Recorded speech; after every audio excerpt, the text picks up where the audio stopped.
ചരിത്ര വിജയം നൽകിയ ജനങ്ങളോട് നന്ദി പറയാനെത്തിയ പ്രിയങ്ക ഗാന്ധിയെ ഹൃദയത്തിൽ സ്വീകരിച്ച മാനന്തവാടി.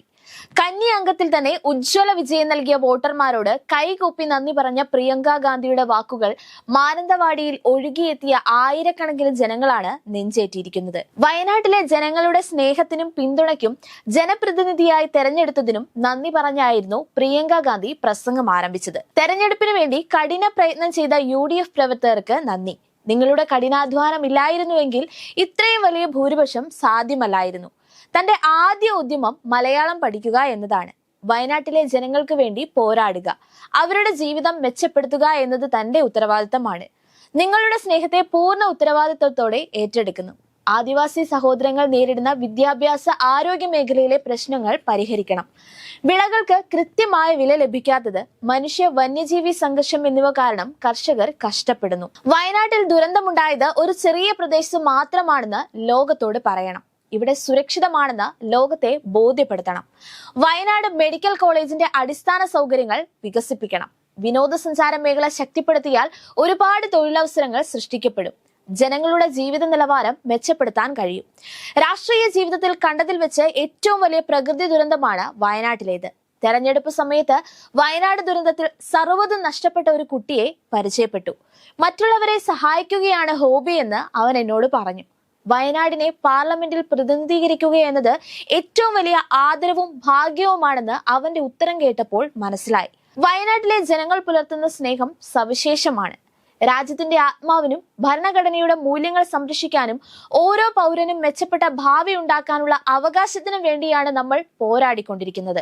രാജ്യത്തെ വിഭവങ്ങൾ നീതിപൂർവമായ രീതിയിൽ ജനങ്ങൾക്ക് നൽകുന്നതിന് വേണ്ടിയുള്ള രാജ്യം പടുത്തുയർത്തപ്പെട്ട സ്ഥാപനങ്ങളെ തകർക്കാൻ ശ്രമിക്കുന്നവർക്കെതിരെയാണ് നമ്മുടെ പോരാട്ടം എന്നുമാണ് പ്രിയങ്ക ഗാന്ധി പറഞ്ഞത്. വയനാട്ടിലെ ജനങ്ങൾക്ക് വേണ്ടിയാണ് താൻ പാർലമെന്റിൽ ഉള്ളതെന്നാണ് പ്രിയങ്കയുടെ വാക്കുകൾ. പാർലമെന്റിൽ താൻ ഉയർത്തുന്നത് വയനാട്ടിലെ ജനങ്ങളുടെ പ്രശ്നങ്ങളും പ്രതിസന്ധികളുമായിരിക്കും. നിങ്ങൾ എന്ത് നൽകിയോ അതിന് ഹൃദയത്തിന്റെ അടിത്തട്ടിൽ നിന്നും നന്ദി പറയുന്നുവെന്നും പ്രിയങ്ക ഗാന്ധി അറിയിച്ചു. നമ്മൾ സ്നേഹത്തെക്കുറിച്ചും ഇഷ്ടങ്ങളെക്കുറിച്ചും സംസാരിക്കുമ്പോൾ BJP പ്രതിനിധീകരിക്കുന്ന രാഷ്ട്രീയം വെറുപ്പിനെയും വിദ്വേഷത്തെയും വർഗീയതയെയും കുറിച്ചാണ് സംസാരിക്കുന്നത്. നമ്മൾ വിനയത്തെക്കുറിച്ച് സംസാരിക്കുമ്പോൾ അവർ അഹങ്കാരത്തോടെയാണ് ജനങ്ങളുമായി ഇടപെടുന്നത്. ഇത് ആശയപരമായ പോരാട്ടമാണ്. ഇന്ത്യൻ ഭരണഘടനയെ സംരക്ഷിക്കാനുള്ള പോരാട്ടമാണ്. എല്ലാ ഇന്ത്യക്കാരും തുല്യരാണ് എന്നാണ് ഭരണഘടന പറയുന്നത്. എന്നാൽ അദാനിയെ മാത്രം പ്രത്യേകമായി പരിഗണിക്കണമെന്നാണ് നരേന്ദ്രമോദി പറയുന്നത്. EDയും CBIയും അടക്കം എല്ലാ അന്വേഷണ ഏജൻസികളും അവരുടെ കയ്യിലുണ്ട്. എന്നാൽ ജനങ്ങളുടെ ഹൃദയം ഞങ്ങളുടെ കയ്യിലാണ്. BJPയുടെ പ്രത്യയശാസ്ത്രത്തെ പരാജയപ്പെടുത്തുമെന്ന ആത്മവിശ്വാസം എനിക്കുണ്ടെന്നാണ് രാഹുൽ ഗാന്ധി വയനാടിനോട് പറഞ്ഞിരിക്കുന്നത്. വയനാടിന്റെ കൂടെ ഉണ്ടെന്ന് പറഞ്ഞത് വെറുതെ ആയില്ലെന്ന് വ്യക്തമാക്കുന്നതിന്റെ തുടക്കം തന്നെയാണ് പ്രിയങ്ക ഗാന്ധിയുടെ മലയാള പഠനവും.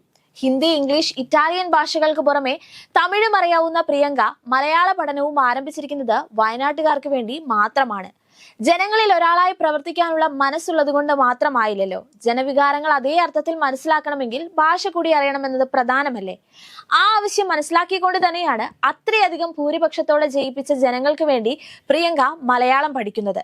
മലയാളം കൂടി വശമാക്കിയാൽ ജനങ്ങളുമായുള്ള ഇടപെടൽ കുറച്ചുകൂടി എളുപ്പമാകും പ്രിയങ്കയ്ക്ക്. മാത്രമല്ല, ഇത്തവണത്തെ പ്രചാരണങ്ങൾ പരിഭാഷ നടത്തിയതുപോലെ ഇനിയുള്ള തെരഞ്ഞെടുപ്പുകളിൽ പരിഭാഷയുടെ ആവശ്യമില്ലാതെ പ്രിയങ്ക മലയാളത്തിൽ സംസാരിക്കുന്നുവെന്നത് വയനാടിന്റെ പ്രിയങ്കരിയായ പ്രിയങ്കയെ ഒരു പടി കൂടി ജനമനസ്സുകളിലേക്ക് ഇറക്കാൻ സഹായിക്കുമെന്നതിൽ സംശയവുമില്ല. ഗാന്ധി കുടുംബത്തോട് മലയാളികൾക്കുള്ള സ്നേഹം പ്രത്യേകതയുള്ളത് തന്നെയാണ്. പ്രിയങ്ക ഗാന്ധിയെ അത്ര സ്നേഹത്തോടെ തന്നെയാണ് വയനാട് ഇപ്പോൾ സ്വീകരിച്ചിരിക്കുന്നത്. നിങ്ങളുടെ സ്നേഹത്തിന് നന്ദി.